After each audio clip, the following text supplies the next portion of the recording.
Welcome everybody to the first episode on the Motown Madness channel. Switching over, we're gonna be doing some more things over here for where trivia will be over here now. We'll go deep dives and stuff into stats like that over here, and we're gonna be doing some pick'ems. So yeah, welcome to the first episode. Today we'll be talking about the Red Wings' first 40 games and how well we've been playing and just how in general we've been playing. Mainly it's going to be a comparison from the first 20 to the last 20 in the first 40. I know we're a little past the point, but thought I could do like a mid-season recap type thing. In the podcast episode that should be coming out on Friday the 19th, which I think will be after this comes out or just before this comes out. They We'll be talking about the streak we're on in January right now. But going through the first 40 games, we had a 20-16-4 record, a 10-7-4 home record, a 10-9 away record. So honestly, a lot better than what I expected. A lot better than I think what a lot of people expected us to have at this point. I think that some of these games that we did lose, we could have won. Some of them were just tough games. There was just no chance. But yeah, I think we're off to a good start. I would like to see goalies do a little bit better, which we'll talk about because that's like the main point I'm going to get to with this is our goalie situation and just the different goalies that we have right now due to like injuries. And we'll talk about some of the injuries in these first 40 games. And yeah, so going into some of the stats just to the first 40 goals that we scored, we had a 3.6 average per game, 144 total goals scored over 40 games. Goals allowed, we allowed 3.4 on average per game, 136 total.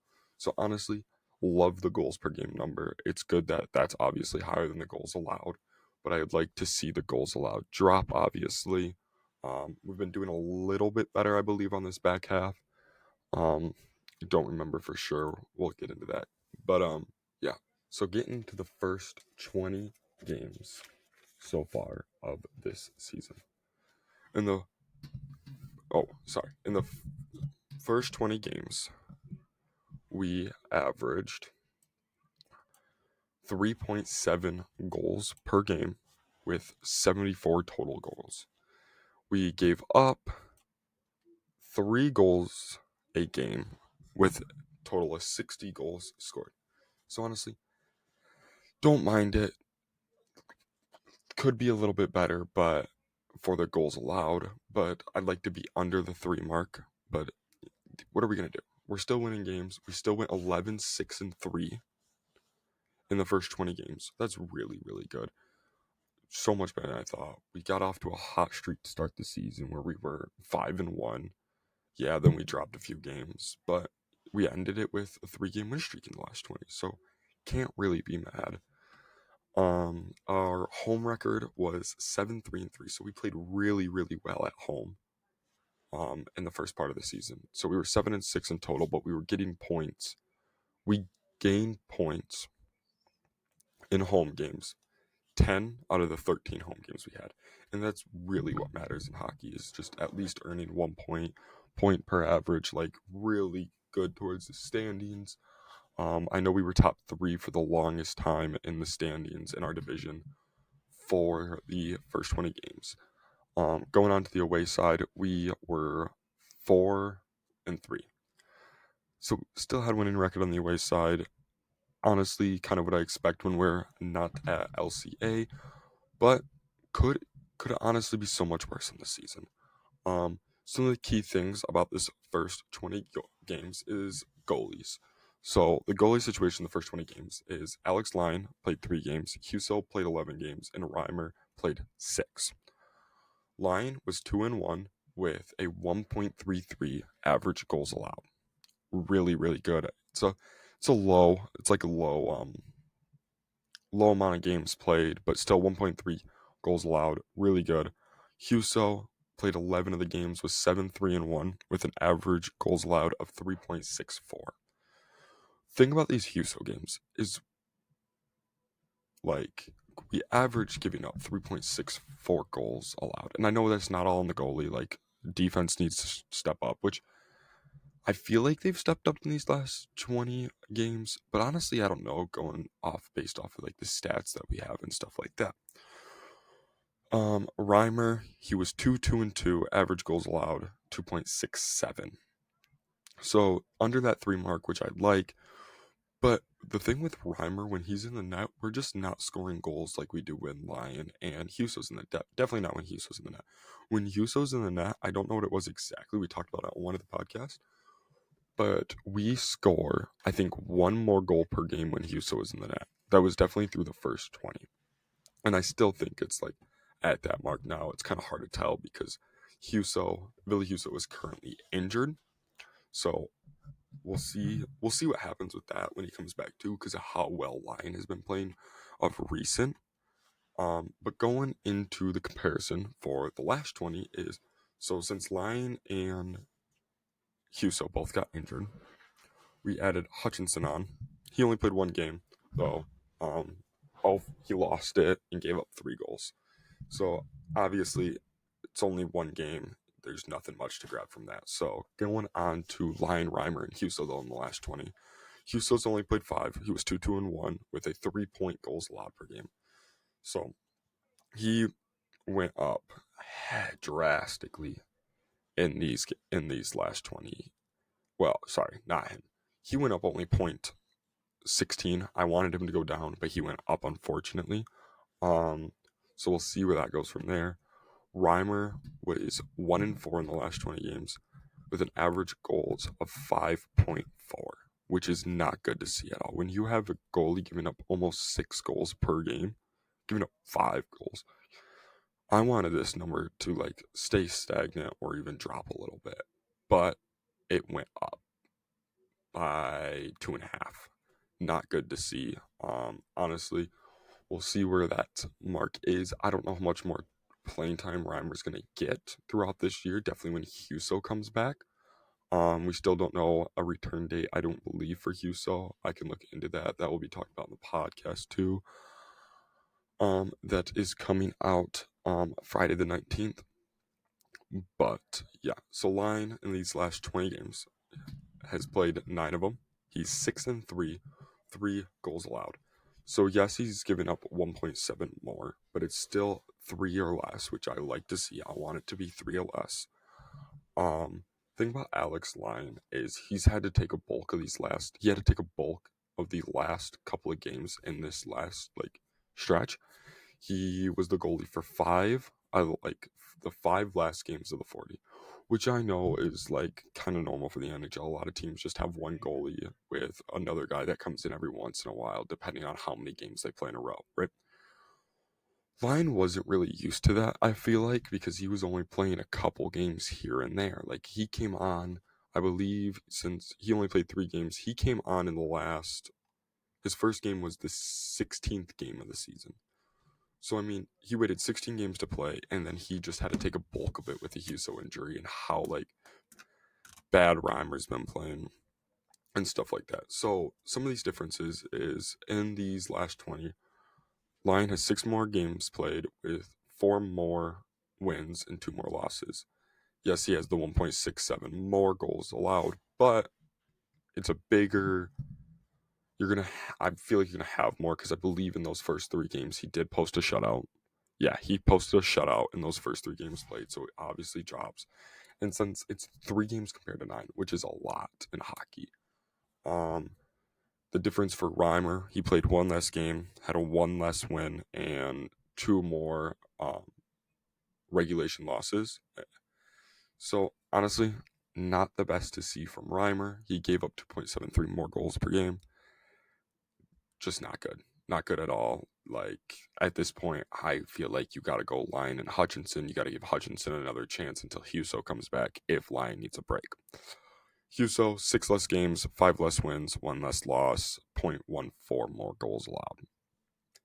It's hard to say because of the 6 less games. Obviously, he's going to have less wins and less losses. So it's hard to say there.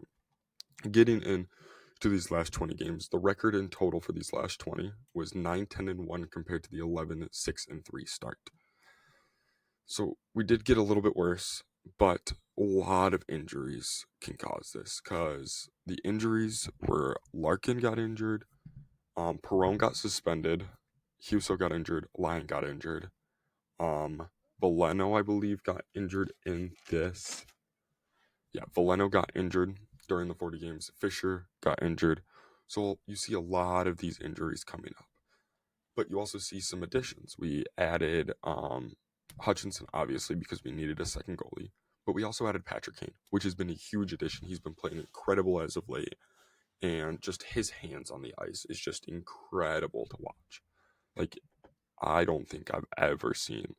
I shouldn't say that because we watched like Datsuk and Zetterberg and all these guys who had amazing hands too. Like Patrick Kane, another level. I love to see. I don't think I'd ever talk about. I didn't ever thought I would ever talk about Patrick Kane like this just because he was a Blackhawk. Like, you think I'm ever going to talk about a Chicago Blackhawk like this?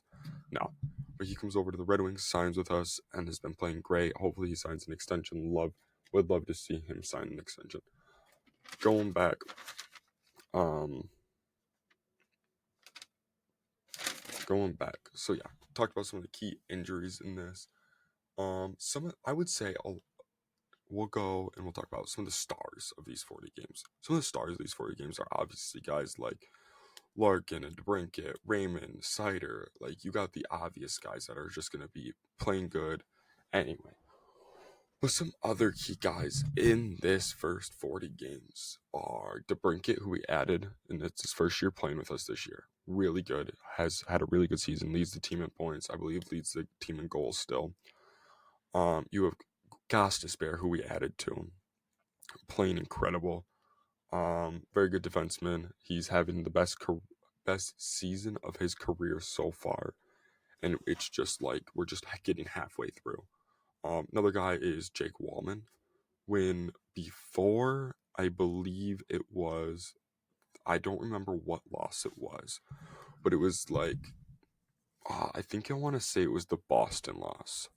Yeah, the Boston loss. Before the loss to Boston on December 31st, so right before the new year.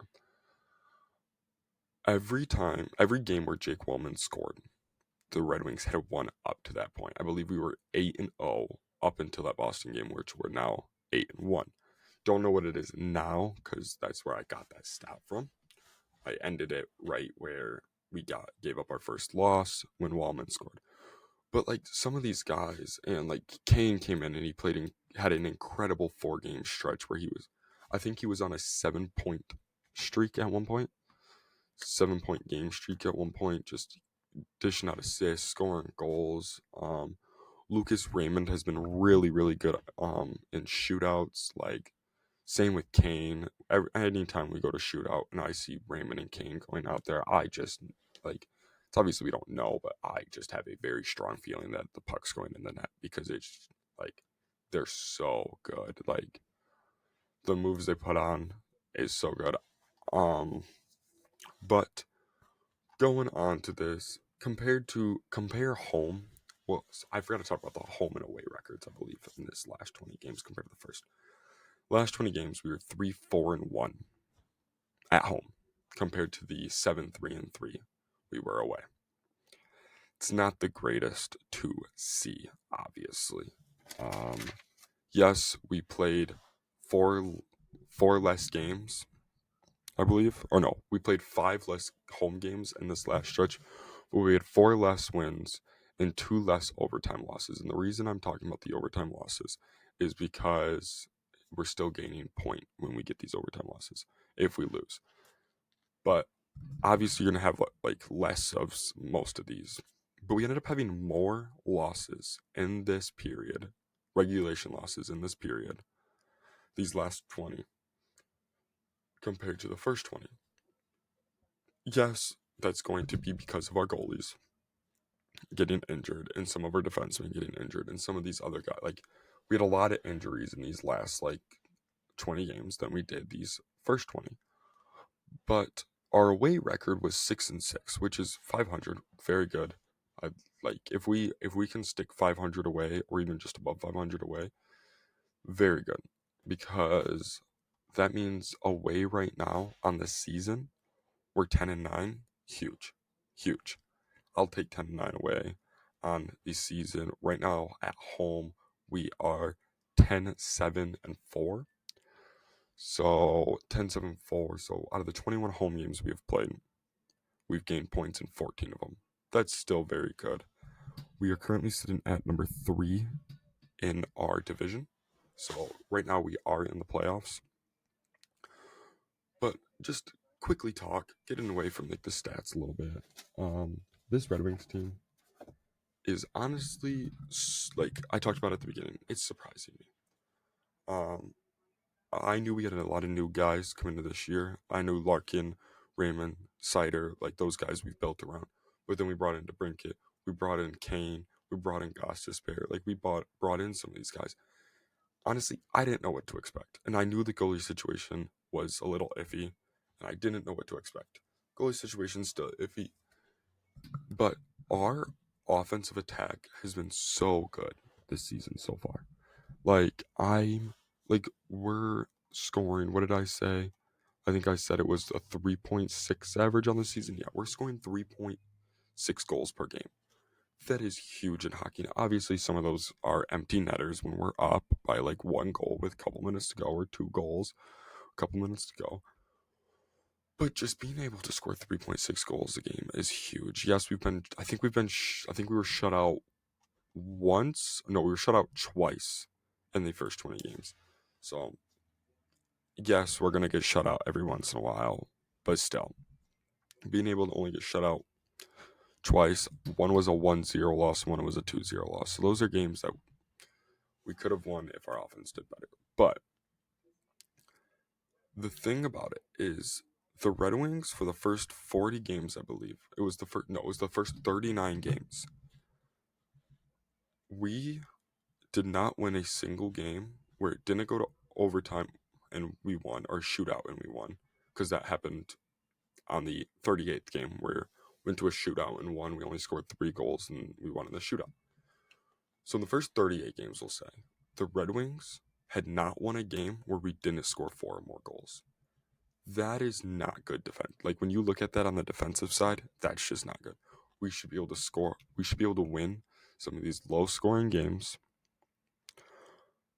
And yeah, but honestly, we've turned it around in January. I believe right now we're 7-0-1 at the start since the start of January. Just took down some good teams recently. So very good so far. I think I talked about the injuries a little, but I think I forgot to leave some guys off. Costin was injured, Fisher was injured, and Luff is also injured. But Luff has been injured for a while. Same with Costin. But Fisher, I don't remember exactly when he got injured. But just a lot of injuries in these last 20 games have affected this, which you're always going to have injuries in sports. Stuff like that. But that's really all I think I have. I know this is just a quick video, quick little Red Wings recap, but I think I talked about a lot of it. And it's just like this Red Wings team is surprising me. Rebuild is going good. And honestly, if you would have told me last year we would be a playoff team this year, I don't think I would have believed you. I think I would have been, yes, I think we improved. I think we're going to be over 500. I think the goalie situation is what's going to hold us back. I think the defenseman is what's going to hold us back. I think our attack is really good, which is what it's been this year. Like our goalie situation, defense has not been the greatest. But Lyon has been playing good of late, which is good to see. We'll see how Huso does when he gets back from injury. But yeah, we were right about the attack. Like the Red Wings attack has been really solid. And I think that has parts to do with obviously having Larkin, Raymond. You had DeBrincat and Kane, who used to play together on the Blackhawks, had a really good connection there. And then you bring Kane in to play with DeBrincat, and it's been so good. That line's been very good. And then you have our third and fourth lines who aren't doing like obviously more than our first and second lines. But you got guys like Rasmussen, who's had a very good season so far and is on that third line, I believe. And he's still playing very well. The fourth line's been scoring goals. Like every single one of our lines has been scoring goals. And our power play has been really good to start the season. I know in the first 20, our power play was so much better. I don't have the numbers on it, what it was exactly. but our power play percentage has been good this year. It's fallen off of late. But you go on the flip side of that, our penalty kill, I believe, is at least top 10 right now, which is huge to see. Um, but yeah, that's all I really got for this episode. We'll do a deeper dive in. I know I'm by myself, so it's kind of tough. It's my first time recording by myself. Sorry if this is a little sloppy and everything like that. We'll get better with it. Hockey is also probably like out of the 4 sports we talk about with football, baseball. We'll be talking about baseball once Tiger season gets started, spring training, and basketball and hockey. Hockey is like the one I know the least about, so I'm still learning it. I know a good general thing, but we're still learning it. Me and Caleb both are. Um, but yeah, that's all I got from you guys today. Check out our podcast over at the Big D Sports. Welcome to the new channel. Expect more deep dives into the Lions, Pistons, Red Wings. This is where we'll be doing all of our deep dives into like stats and stuff like that because we're trying to move away from it for the podcast. We're trying to keep just our reactions, our live reactions in the podcast. So hope to see you guys over there. Leave a comment. Leave a comment. Like if you enjoyed. Drop subscription. And yeah, we will see you guys in the next episode. Peace.